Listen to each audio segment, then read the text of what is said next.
আজকে বাচ্চা থেকে বড় প্রত্যেকেরই পছন্দ হবে একটা মুখরোচক রেসিপি নিয়ে চলে এসেছি। চলো রেসিপিটা দেখে নাও।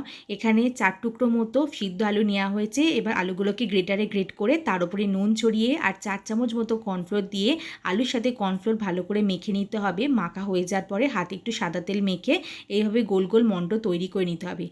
এবার একটা সিলিভারের বাটিতে জল ভালো মতো গরম করে নিয়ে ফুটন্ত জলের মধ্যে ওই গোল গোল আলুর মণ্ডগুলোকে দিয়ে 2 থেকে 3 মিনিট একটু ফুটিয়ে নিয়ে নামিয়ে নিতে হবে। এবারে একটা কড়াইতে সর্ষের তেল গরম করে রসুন, আদা, কাঁচা লঙ্কা কুচি ভেজে নিয়ে সাথে একটু নুনও দিয়ে দেওয়া হলো সাদা তিল আর চিলি ফ্লেক্স, সাথে টমেটো সস আর সয়া সস দিয়ে সব কিছু ভালো করে মিক্স করে নিতে হবে।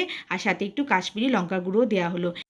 সেটাকে মেশানো হয়ে যাওয়ার পরে সিদ্ধ করে রাখা আলুর মণ্ডগুলোকে দিয়ে ভালো করে মিশিয়ে নিয়ে শেষে ধনেপাতা কুচি ছড়িয়ে দিয়ে আর একটু নাড়াচাড়া করে নিলেই রেসিপিটা তৈরি। নামিয়ে নেওয়া হলো। ভিডিওটা ভালো লাগলে লাইক করে দিও।